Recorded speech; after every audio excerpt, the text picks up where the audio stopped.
And now this, Florida's Governor Ron DeSantis has a plan to exempt 60% of homeowners from paying property taxes in the state. They already have zero income taxes. Voters will weigh in on the plan with a ballot initiative coming in November. Joining me now is Florida's Chief Financial Officer, Blaise Ingoglia. Blaise, I love tax cuts more than just about anybody, but this is tax elimination. How's it going to work? Yeah, so the first thing, it's unfortunate to say that the proposal that was put on the legislature won't eliminate them wholly. There'll still be school taxes that they'll pay, but the government portion of the taxes we can get rid of by a large homestead exemption. And we do that by getting rid of the wasteful and excessive spending. So far, we have found about $3.8 billion of taxpayer dollars that have been taken in that local governments didn't need. You get rid of that and you make things more affordable. So the waste will balance out the loss of revenue.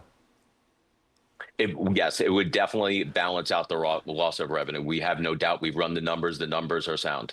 Well, as you well know, we here in New York City have a Marxist as mayor of New York, scaring the bejesus out of a lot of people, forcing them to move, and you are the recipient of a lot of those people, some of whom have a lot of money to add to the economy. We're losing it, you're gaining it. Billionaire Ken Griffin is one. He's doubling down on his development plans in Miami's financial district. Are high-income New Yorkers still moving to Florida in big numbers, Blaise?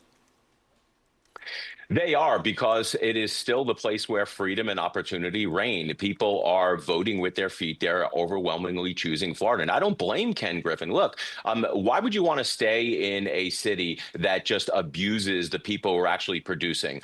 If you are going to overtax and overregulate the producers are going to move to another state, in this case, Florida and Miami, and produce somewhere else. So we love the fact that there is more economic opportunity here, and we're just going to continue keeping this state free and making sure that we attract the best of the best across the United States to come here. Now, do you have growing pains? That is the infrastructure not keeping pace with the amount of people moving there? It is, but obviously when you have that many people come in, there is going to be a strain. But we have a system here where the infrastructure is supposed to pay for itself. So developers, when they come in, they're supposed to pay for the expanding of roads, the adding of bridges, of all that stuff. So it is, it's sort of like a user fee.